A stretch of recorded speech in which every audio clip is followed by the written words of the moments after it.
একবিংশ শতাব্দীতে আধুনিকতার ছোঁয়ায় গুহায় বসবাসের কথা আমরা ভাবতে পারি না। হয়তো শখের বশে দু একদিন হলেও সাধারণ দৈনন্দিন জীবনে তা একেবারেই অসম্ভব। কিন্তু এই অসম্ভব কঠিন জীবনযাপন করছে সিরিয়ার বেশ কয়েকটি পরিবার। ৬৩ বছর বয়সী সিরিয়ান রাজা ইজ্জো পরিবারকে সাথে নিয়ে পাহাড়ের ঢালে একটি গুহায় বসবাস করছে তিনি। সিরিয়ায় গৃহযুদ্ধ চলাকালীন বোমা হামলা থেকে বাঁচতে এটিই ছিল তাদের আশ্রয়স্থল।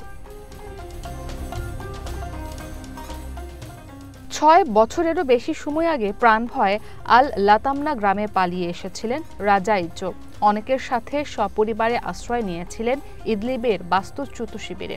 এরপর তার স্বামী, প্রয়াত ছেলের বিধবা স্ত্রী আর নাতি নাতনি নিয়ে এই গুহায় দিন পার করছেন।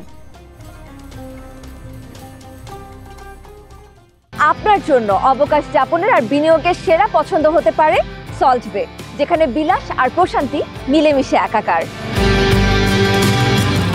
রাজা ইজ্জোর মতো পাহাড়ের গুহায় বসবাসকারী এই এলাকার মানুষেরা জানেন না আবার কবে সুন্দর সাজানো গোছানো একটি ঘরে থাকতে পারবেন, কবে অন্ধকার গুহা থেকে বেরিয়ে ঝলমলে বৈদ্যুতিক বাতির আলো দেখবেন জানেন না।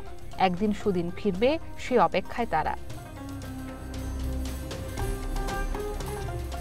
গত বছর দেশটিতে পতন হয় বাশার আল আসাদ সরকারের। সরকার পরিবর্তন হলেও পরিবর্তন হয়নি মানুষের ভাগ্যের।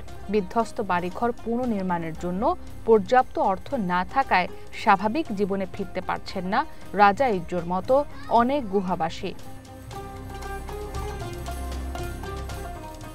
বিশ্বব্যাংক বলছে ১৩ বছরেরও বেশি সময় ধরে গৃহযুদ্ধে ক্ষতিগ্রস্ত সিরিয়ায় পুনর্গঠন ব্যয় প্রয়োজন $২১৬ বিলিয়ন। এর মধ্যে শুধুমাত্র আবাসিক অবকাঠামো মেরামতে প্রয়োজন হবে $৩৩ বিলিয়ন। ইসরাত মুক্তি, ওয়ান ইন্টারন্যাশনাল ডেস্ক।